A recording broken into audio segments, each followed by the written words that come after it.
Good evening, ladies and gentlemen, councillors. Welcome to this meeting of the Planning Applications Committee. Before we start, I just need to read out the usual thing about the meeting being broadcast and so on.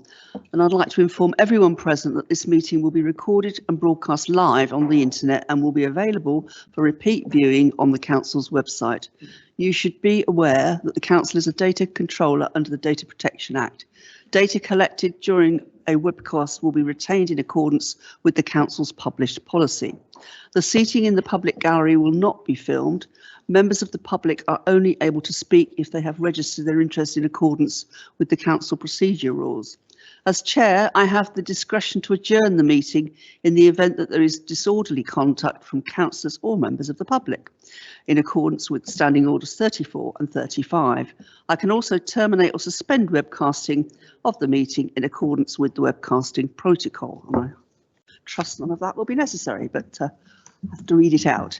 Thank you. Can we go on to the agenda now? And I've also got some apologies from Councillor Emberson, so who can't be here this evening. Can we look at the minutes? Is everybody happy with them as a true record? Thank you. Any declarations of interest? Declarations of interest?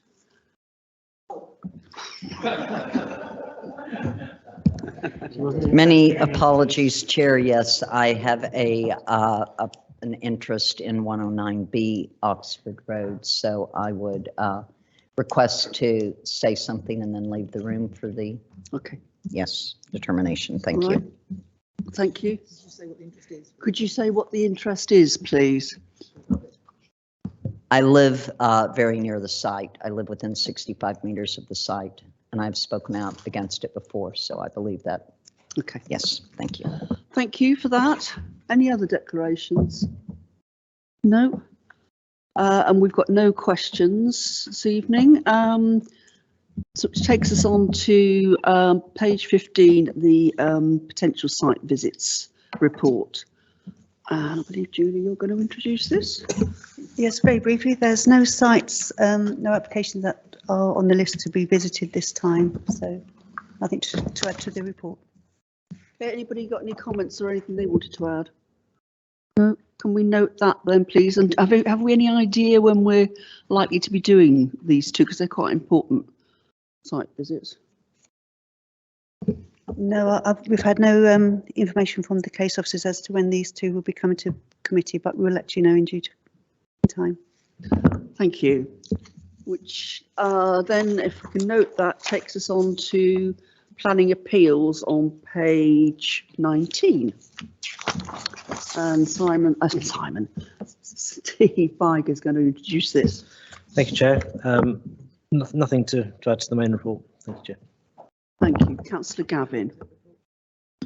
Thank you, Chair. I'd like to comment on the Caversham Lake Water Supports appeal, which is actually not in Reading Borough. It is outside, just outside on our border, but had significant impact on Caversham and Reading altogether. I have very mixed feelings about this. I appreciate the inspectorate's decision, and I think it's a good decision. However, I regret that this post-industrial site, this is is not a greenfield site, it's a brownfield site. It was a quarry extraction, and there are plenty of examples around the country where it has been possible for leisure facilities and the environment protection to sit side by side comfortably, while respecting the environment but providing really important leisure facilities for local people. And given the large population in Reading, lots of young families, and I know a great many people were interested, attended, and will very much miss this facility. However, it didn't comply. They started operation without permission. They, I think, put in 2 retrospective planning applications. Both were refused because they were didn't meet planning standards. They appealed. Enforcement was started. They appealed enforcement, and the inspector has upheld the decision of South Oxfordshire Council, which is absolutely right. It's just such a pity that this leisure developer couldn't take note of the needs of the local people, of local planning, of the environment, and try and find a balance so that we could provide suitable recreational facilities for local people, but in an environmentally safe way. I won't mention the traffic junction in detail, but of course that was always a real issue for us, the junction out onto the Henley Road, which actually I think is ours. I think the junction is actually in our ward and is a black spot. So it's a good decision, but how sad it came to this. Thank you, Chair. Thank you, Councillor Robinson. Thank you, Chair. I'd like to echo what Councillor Gavin has said. As a local ward councillor closest to the site, we certainly welcome the decision of the appeal in, the interests of public safety, because access to the site, certainly turning right as you're leaving Reading, is an accident waiting to happen. So, it's in the best interest that that was put forward, and we thank our highways department for obviously raising that at the during the appeal process. It is tinged with sadness as well, because we know that the site or the facility has been proven exceptionally popular with many local residents and has provided, a lot of pleasure and fun for people. However, the management of the site in terms of Cosmonaut not seeking the permissions needed prior to building the infrastructure and welcoming people on the site surely, defies logic in many ways. It's incompetent. It's arrogant in many ways in terms of the way, they've applied for planning permission post opening. So, it's sad, but what can one say about the situation we're in? The other big question as well is, if the site didn't have proper permission, any insurance, given the activities that took place there, would that have been valid? So there are other questions that certainly, come to mind over this this matter. But as I've mentioned, we're happy with the decision of the appeal, and that's all I've really got to say on the matter. Thank you. Thank you. Anybody else? Or has anybody else got anything else on enforcement they want to say? No? Okay. Appeals, not enforcement. Right, can we note that then, and hope that maybe somebody will come forward with a better plan for the use of that area in the future? That would be good. Right, on to item 6, which is applications for prior approval. Julie, anything to add? Thank you, Chair. Nothing to add to the report. Anybody got anything to say? No, in which case can we note that? Thank you very much. And then we get to the last part 1, item 7 on page 29, the third quarter performance report and planning and building control. Right, Julie, over to you. Thank you. Thank you, Chair. Yes, so the report records that for the last quarter 3, that the performance in dealing with planning applications did improve, so that was really good. However, the fee income from applications for that quarter did drop across the board in terms of applications and pre-applications as well. I do note that we have had a fee increase, nationally applied planning application fee increase from the 6th of December. It's still too early, obviously, for us to capture that in the last quarter, but we may see that reflected in the figures we get for this current quarter that we're in. We haven't seen a downturn with applications coming in as a result of the fee increase. We weren't sure if that would be sort of balanced out by that applications are still coming in. So hopefully we'll be able to report that we are seeing a better balance between the fees coming in for us. I also note that 2.7, there were other changes introduced on the 6th of December, such as doing away with the free second application go. So that puts the emphasis on to applicants to get their first application right. And that may also encourage applicants to seek pre-application advice rather than risk losing their planning application, because we do know that many agents and applicants use their first application, the free go, as sort of their pre-app, because they can then address the reasons for refusal or whatever, and get a free second application. So that should make an improvement, in the quality of applications coming in the first place, but may also help with our pre-application service too. Then in terms of building control, so the data there, it's sort of a mixed bag of applications coming in, and in dealing with those, we have had a bit of a difficult year trying to get staff in time.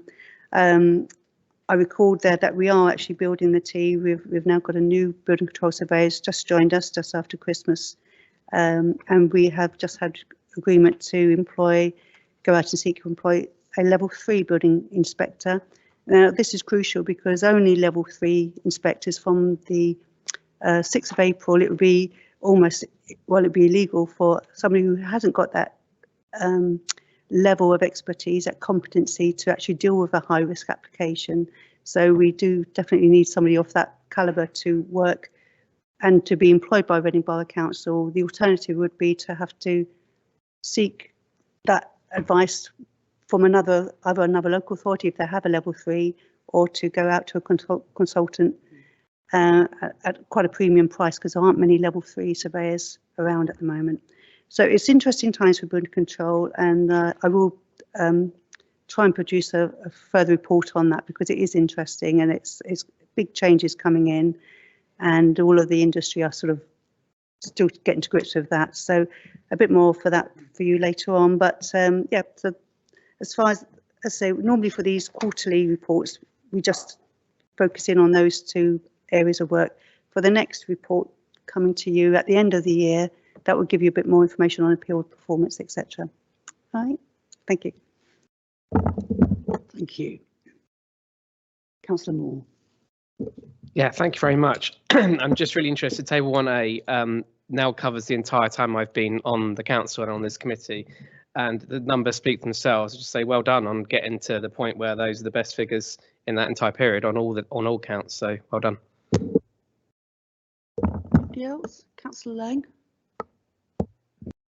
Yeah, agree with what Councillor Moore said, and it's a good report, thank you. You have to forgive me, I've got a bit of a rage in toothache tonight. We recognise, I agree with the government's decision to put up the fees, but of course we also recognise that previous to that we'd chosen not to implement all of the fees because we thought it would protect the small and medium developers. So even though we haven't in effect put these fees on, yeah, applications are falling, but obviously that's more to do with construction industry. I don't know whether things are going to get more bumpy as we go along. We've got new legislation coming through. We're yet to see, as you say, how this is going to impact us and how it will affect us. The only thing that, so yeah, I'm positive on it. It's all good. I always look at sort of like the bit where I've sort of like been here, if you know what I mean, and it is good. Where we've got inspections carried out, we've obviously increased our inspections, and we've seen a slight drop off in dangerous structures attended. So I'm looking at that as if to say there may be that deterrent thing that I'm always looking out for. You know, the more we inspect, the less sort of like the worst ones we have to look at. Probably not, but that's me sort of like hoping, being quite positive about it. So yeah, that's it. Thank you, Chair. Okay, thank you. Nobody else indicating, so can we note the report? Thank you. which takes us on to the first of the planning applications this evening. I think Ethne Humphrey's here to introduce this. But no, I'm just. Should I- Chair. Hmm? I'll introduce. Sorry, Sorry, I thought I'd. Should Councillor Rowland speak first and then leave, or let the officer introduce it first? Sorry, I believe they need to speak first. I'm just looking at them services to correct me if I'm wrong. The officer Presents first, and then they have the opportunity to respond, and then the. Yeah. Okay, over to you then, Steve. Thank you. Thank you, Chair. This item 8 covers 2 applications. The first is for the replacement shopfront signage and front forecourt modification at 109B Oxford Road, and the second at the same address is for the change of use from the former betting shop to Class E restaurant with ancillary takeaway use, together with a canopy extraction, kitchen extract system to the running or discharging to the rear of the property. It's quite a long-running application or series of applications on this site. As members are probably aware, the current use and shopfront and kitchen extraction unit are unauthorised and subject to an enforcement notice. The shopfront and kitchen extraction unit is considered to result in harm to the character and appearance of the conservation area in its current form, and noise and odour issues have arisen as a result of the unauthorised equipment. The proposals currently before you, Chair, seek to address the issues above. These issues referred to through a replacement shopfront and a new kitchen extraction system. The proposals are considered by officers to be acceptable in visual and heritage terms, and these are subject to a set of conditions, and these conditions are now set out in full in the update report. Thank you, Chair. Thank you, Councillor Rowland. Do you want to go and sit in the public seat and address us before you leave the room?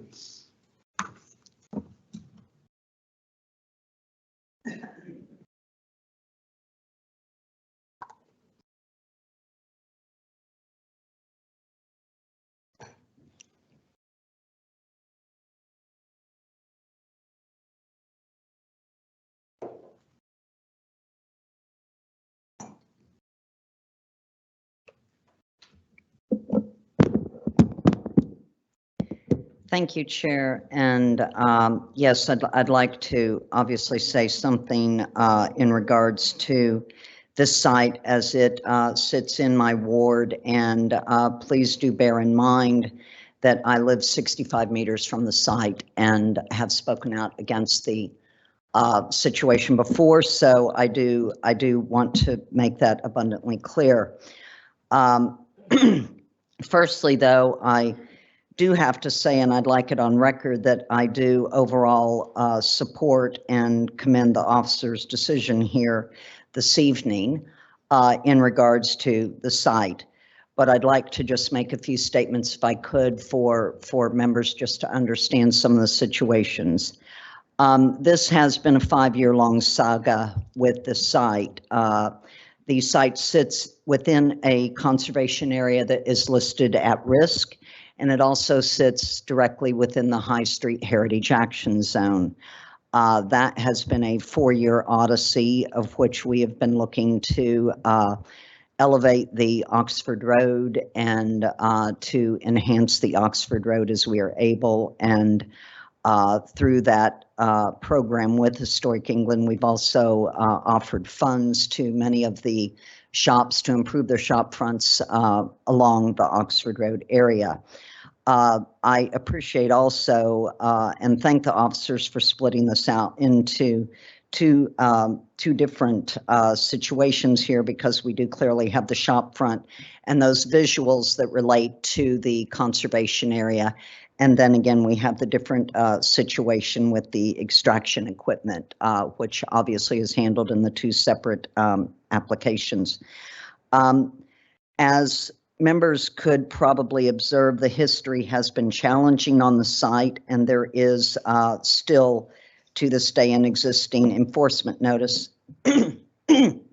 excuse me, from the 17th of January 2020, which remains outstanding. I would like to just start first with the shop front situation. This is asking in the conditions that the unauthorized works be removed within 2 months from the date of permission, which I consider reasonable. And we did receive an update pack on that item, which I largely agree with, although I might ask that members could consider, given the fact that we've had a long history and given the fact that the shop front that this application is asking for or saying that they will deliver is pretty much the same that we've been asking for 5 years. And that is a quality shop front with quality materials and quality painting and all of those issues. It does note that samples have been submitted and all of that, but I would like to ask that members consider that those materials are approved both by the conservation officer and Abbey Ward councillors before those are implemented. And given the track record, even with wood materials and the moldings and having little strips of wood that keep coming off and all of that, I don't think that that is an unreasonable request. And that would be an addition to item 3 on the conditions for that shop front number there. Moving on to the extraction equipment. Excuse me, I'm sorry, I have a frog in my throat. I'm also pleased with item 1 that also relates to items 2 and 3 in regards to the removal of the equipment. It is actually amazing, and I'm sure that members have heard me say this before, but to get comments from members or residents along Zinzan Street has always been very, very challenging. There are many people that live in the area that are afraid of speaking out, largely because they may, excuse me, lose favor with a landlord, could be kicked out, or other situations, and they're very reluctant oftentimes to come forward. I was informed by a number of residents that the shop had apparently come down the street and actually asked, once they had new equipment in, do you smell an odor? Will you be willing to tell us that you haven't smelt an odor? And of course, they didn't obviously come to my house, but I was told that by many residents. So the resident comment from a resident where the ventilation equipment has been blown back up on the roof is very relevant here. It's entirely unsolicited and a very rare example of someone from the Zinzan Street, Oxford Road area to actually make a statement. But I do want members to also understand that that equipment that we're asking to be removed, it was their own replacement idea of when the extraction equipment continually was blowing odors down the street, even clear to Baker Street, that they decided to take the ventilation and literally turn it back around up onto the roof where there are many household doors, many household windows, and a number of people that are living up there. I was told even before that equipment had turned around from a resident there at one point, excuse me, that his wife was pregnant and throwing up constantly into a bucket.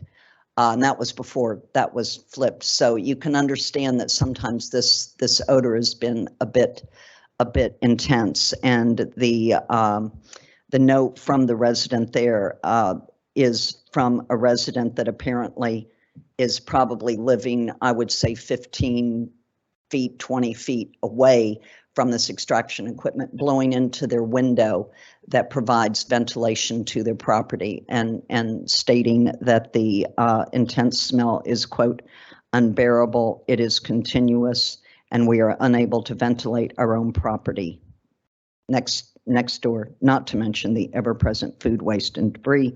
That's another subject. But so I would ask that members are understanding of that and note that there will be installed a new kitchen evacuation equipment that will remove that, because the other factor about that ventilation system is that it is quite large, and it also hinders and hampers the view from the conservation area within Zinzan Street, which was always part of this issue. So I would simply ask that that once that is installed and cleared, and I understand that that will be done with our approval, what that ventilation equipment will be, is that that the inspection, which I noted on the original report, but it was struck. It said clearly that all maintenance to be documented and recorded on site at the time of service shall be available to be provided to the council within 7 days of written request. That line was removed from the update pack and makes no stipulations about any maintenance records with that equipment, and it should be properly maintained.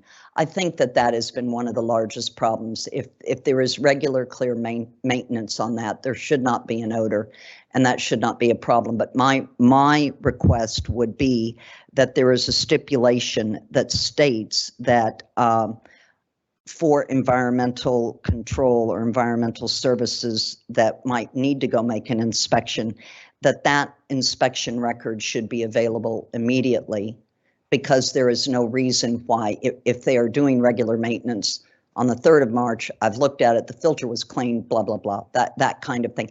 That should be available immediately. That should be there on site, and I would ask that that is considered in item 3 of that condition on the extraction application.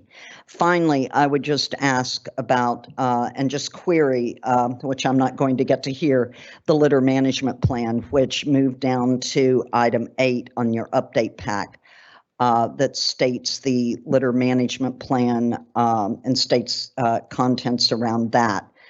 And obviously states the reasons that to control litter resulting from the use in the interest of the visual amenity of the area.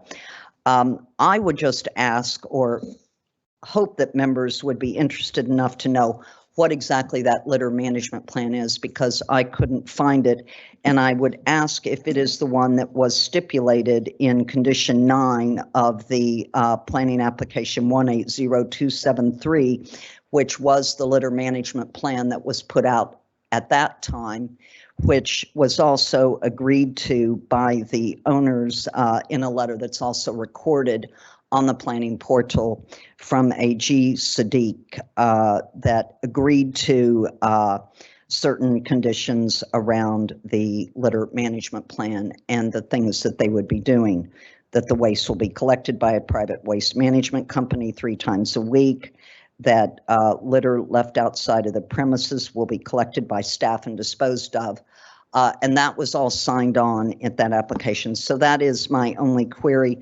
Otherwise, I am very supportive of this, and I do feel that the application will help us to keep what is a well-appreciated business on that corner going and brought into line with things that we have been asking for the past 5 years. So thank you very much. I will leave the room.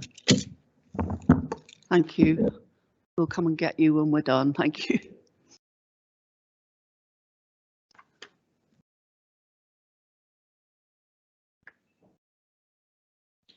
I wonder whether, Steve, you needed to just update members on any of that before we ask for the discussion.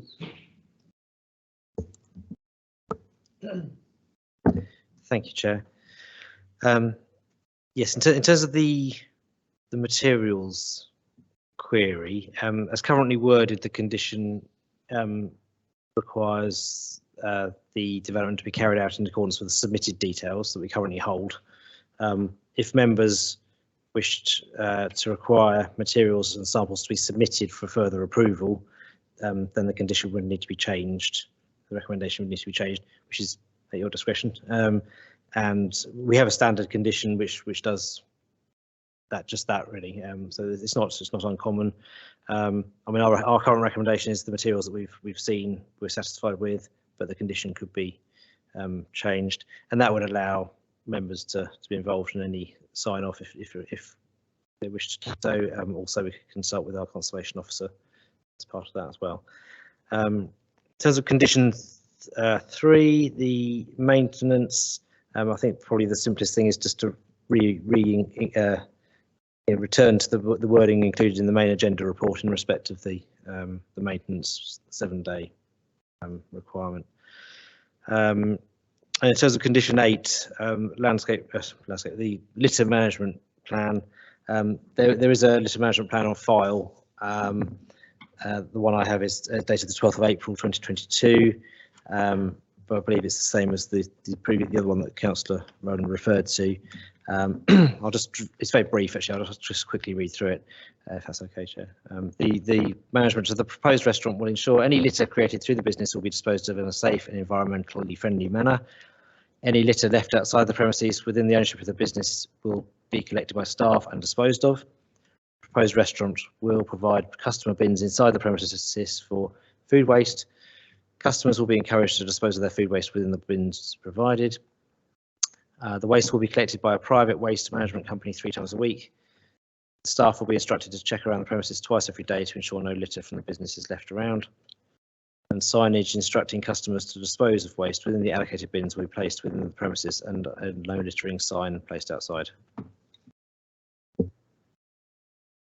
It's right open now for people to ask questions, or Councillor Robinson. Yes, Chair. In relation to the materials, I think it was only a request for this to be for local ward councillors. So as opposed to the rest of, I'm correct in that assumption, am I? Okay. And whilst I'm on, Mike, in the recommendations, delegate to ADPTPPS. I'm not a great fan of acronyms, but as these are public available papers, could we put the full wording in future? Thank you. Fair point. Anybody else? Councillor Hornsby-Smith. My view on this is, I mean, I welcome what you've said about the litter. That is the plan that I think that Councillor Rowland was alluding to. The wording sounds exactly the same. It was the twice a day, the staff going around, which was the key point. And I also welcome the fact that you're proposing to restore the line from the original text wording for, I think it's condition 3 for 230695. In terms of the materials, my own view is that I think it's appropriate that ward councillors are consulted.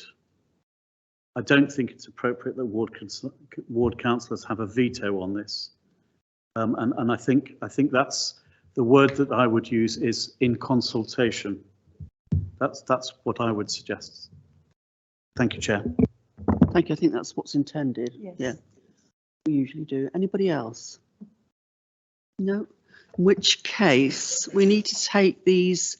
We didn't get separate reports, but there are 2 separate decisions here. So the first one is the replacement of the shop front and all that goes with that. Can I see all those in favour of that? Thank you. And then the second one, which is the change of use to restaurant and so on, and the canopy extraction. Can I see all those in favour of this application? Thank you very much. Thank you. So now we go on to. Oh yes, we better get Karen back.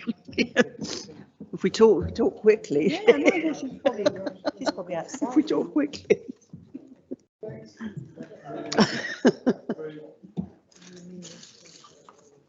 Can we approve all the items?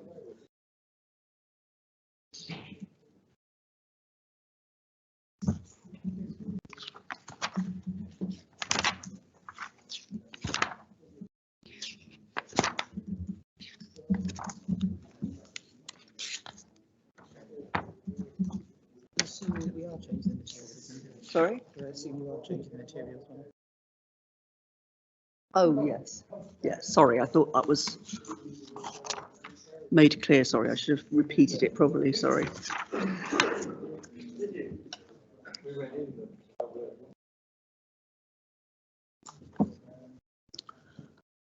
Okay, welcome back, Councillor Rowland, and we go on to item 9 now, which is. I'll let you two sit together again. The Coley Primary School report, which Julie Williams is going to introduce. Thank you, Chair. So this application seeks retrospective permission for the existing single-storey demountable classroom and permission to retain the unit for a further 5 years. There's no concerns raised by anyone consulted on this, so the recommendation is to approve. Thank you. Thank you. Councillor Gavin. Thank you. Thank you. I think we should support this. Clearly, the school needs the accommodation in order to accommodate the number of pupils they require. It's slightly concerning that this is the second time we've had a retrospective, but I understand there's a new system going to be introduced which will alert people to make sure that they get their applications in on time rather than a retrospective. But I can't see any reason why we wouldn't support this. The school clearly needs the accommodation. It's only a temporary because it's the nature of the building, I understand, is that so we can't give permanent permission because it's a temporary building. So it's a temporary for 5 years. And perhaps in that 5 years, there'll be a government that invests in education. Sorry, I shouldn't say that, should I? And we won't have to use modular units. Okay, thank you. Thank you. Anybody else? In which case, can I see all of those in favour of the officer recommendation to grant? Thank you very much. Which takes us on then to item 10, which is 6 Circuit Lane on page 53. And I believe, Steve, you're going to introduce this one. Yeah. Thank you, Chair. This is an application by Reading Borough Council for a property owned by the council. It works for proposes 2 elements really: a single-storey side extension and a new driveway, or widened driveway. You can see on the photo there the existing crossover has already been widened, and the proposal is to provide suitable accommodation for the occupier. Thank you, Chair. Thank you. Councillor Ennis. Yeah, thanks a lot. I haven't got any slides or PowerPoint for this, but I really want to welcome this application and hope it gets permitted. Hope it gets through, because it's an empty property at the minute. It's one of our own houses at the minute, and it's been for a while. But the design is to make it disability friendly for either a child or an adult who's got disabilities. And you know, known full well in the inquiries, when you do your inquiries for housing, that we haven't got, they're not at a premium. Properties where disabled people would want, you know, council tenants would want good housing is not at a premium, and this would be very much welcome. It's in a good area, well supplied by bus and transport, and it's bringing the property in, and I think it can only be really you know, applauded and encouraged, and it's great that it's going to happen, and it'd be good to see a tenant going in there who's got disabilities or a child that's disabled. They would very much welcome it. You know, it would be like heaven for them, and I know that the council will apply all the efficiencies, working towards net zero, working towards good carbon footprint and energy efficiency as well. I mean, it's a car space, so that would be for a disabled person. Really welcome it. Thanks ever so much, and it's good that we can get this through. Thank you. Thank you. Anybody else? Can I see all of you in favour of granting this? Thank you very much. And then we come two linked reports. The two applications for Park Lane, they are separate. There's the infant, as I still call it, Key Stage 1 buildings, and then there's the main junior building. And it's over to Julie again, I think, for this. Thank you. Thank you, Chair. So, as explained, the proposal is part of a project to provide improvements to both the Park Lane infant and junior schools. Just by reference, if you look to page 79 of your pack, which is for the next application I'll be coming to, that shows, for those of you who are not familiar, that the distance between the infant school, which is site A on that plan at the top of the page, and site B, which is the junior school. So it's a little walk along quite a main road to get to there. So that's why the sites are too separate to be dealt with as one application. So the proposal, as I say, is to make improvements to both these schools. It's proposed to demolish the Year 6 annex, which is located opposite the main junior school on Downing Road, and to relocate the Year 6 pupils into the junior building. But to make way for that, they are proposing to move an existing double-storey modular unit from Alfred Sutton Primary School to this location, and then the Year 3 pupils will stay at the infant school rather than moving up to the junior school. So to enable that to happen, they are also proposing so on the infant school site, they're also proposing a pedestrian route into this modular unit from School Road. At the moment, pupils and parents are meant to come through from the Walnut Way access. So this will make life a little bit easier for parents and pupils coming from School Road to get into the site. As explained in the application, there were some concerns raised regarding the loss of trees. So 8 trees are identified to be felled to make way for the unit. But we have had discussions with colleagues and with the applicant regarding the tree replacement. So now they're proposing 18 trees to go in to replace those, and they will all be on the School Lane site, so actually on the application site itself. And they are also agreed to work with us in terms of the species and where those trees should finally go, because there may be optimum things. So the conditions recommended will allow us to do that. I also had said in my executive summary that if we don't reach agreement on that, we know we would, so could you delegate it to us to carry on having those discussions? Well, we've had those discussions, so I can confirm we can proceed to make a decision tonight. So that's in respect of the infant school. So we've had discussions about the sustainable drainage. We were looking to see if we could have the surface water drainage helping to maintain the landscaping, but there are technical reasons and geological reasons why that can't be done. But so we have explored alternatives, and our officers are happy with what's being proposed now. So the recommendation is to grant on that basis. Thank you. Thank you. Oh, sorry, final one more thing I just need to make clear. So this one is recommended, as we mentioned before, the modular unit is recommended to be given a 5-year temporary permission, but that will not apply to the other work. So the creation of the car parks and the access, etc. They are given permanent permission. It's just a modular unit which is subject to permanent temporary renewal. Thank you. Thank you. Councillor Moore. Councillor. Thank you, Chair. As you all probably aware, this is in Tilehurst Ward, so as the ward councillor, I kind of want to comment on this. I'm a regular visitor to both Park Lane schools to meet with teachers and students, and I've seen obviously it's been undergoing quite a lot of work over the last few years. I really welcome all these changes. I think this is really, really good for both schools, both parts of the school anyway. Moving the Year 3s down to the School Road site is better, and then the Year 6s into the main building. I think that is just makes a whole lot more sense rather than having this weird old annex that sits off on a limb.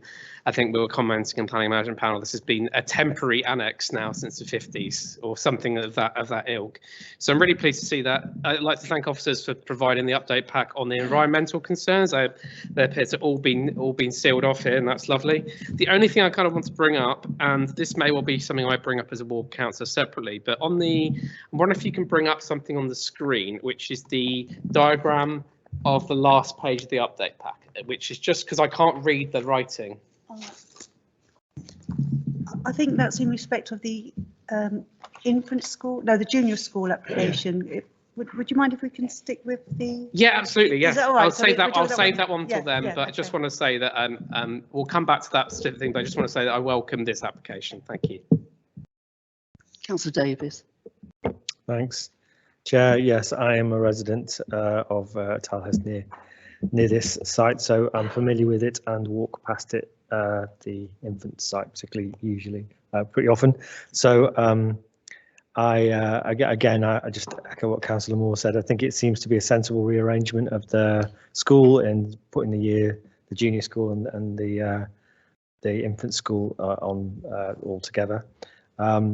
Again, the only concern had been the ecological impact, which has been dealt with comprehensively in the update pack, and reassures me that it's going to provide not be ecologically damaging and provide the same sort of aspect from the school lane aspect is going to be fine. So support that.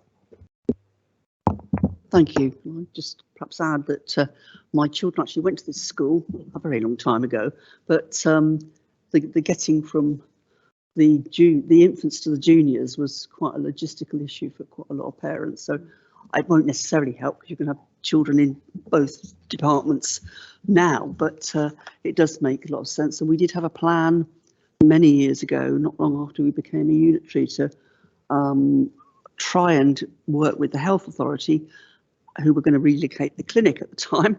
And then, sorry, a bit of a history lesson here, but I spent many hours on this, and we were hopeful to get the whole school on one site, but sadly, for all sorts of reasons, that didn't happen.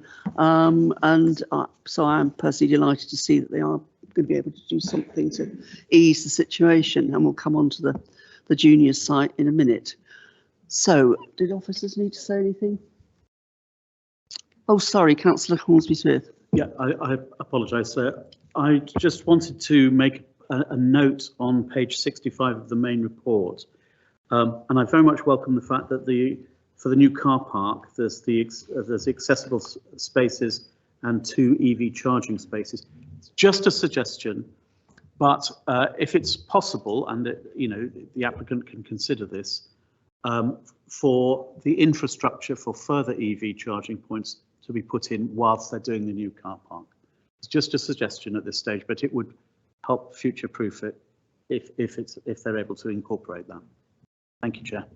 Okay, thank you. So can I see all those in favour of the first application? Thank you very much. And then we'll just go on. Do you need to add anything else, Julie, about the second one? Yeah, just to clarify, so for the junior school, I always get them mixed up. For the junior school, so the application here is to, as well as demolishing the annex building and to provide additional parking on that site, the proposal also includes replacement of the existing windows with aluminium windows.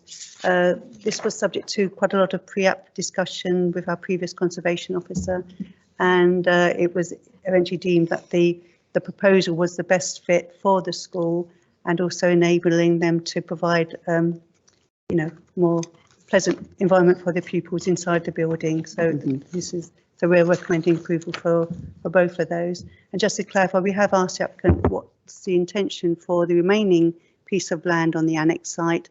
There's no proposals at the moment, so we are recommending that by condition that they provide details of how they're going to secure that site and maintain it whilst it's not used, to make sure it doesn't get misused. Thank you. Thank you for that. Councillor Moore. That was in fact exactly what I was going to ask about, as you may have guessed. I am pleased to see that there is going to be 2-metre high timber palisade fencing, which is helpful. I think my big worry with that is that people will chuck fly tipping over the top of it, because that's what happens in the centre of Tarhurst and with all of Reading. But I'm glad it's going to be dealt with by condition. I mean, and that will be something I'll probably follow up on as a ward councillor later down the line anyway, just to make sure that's kept on track with. I'm particularly pleased with the parking also there, because Downing Road is probably one of the most parked in roads in all of Tarhurst, because you've got the British Legion, you've got the school, and you've got housing everywhere. So that will alleviate quite a lot, actually, especially for the staff to actually have somewhere more place to park. I think that's really, really good. So really happy to support this one as well. Thanks. Thank you. Anybody else? No. Can I see all those in favour of granting this application? Thank you. And the good thing about that is that they had to be looked at separately, but in fact, one couldn't happen without the other. So that can now go ahead and be great for the school. Thank you very much.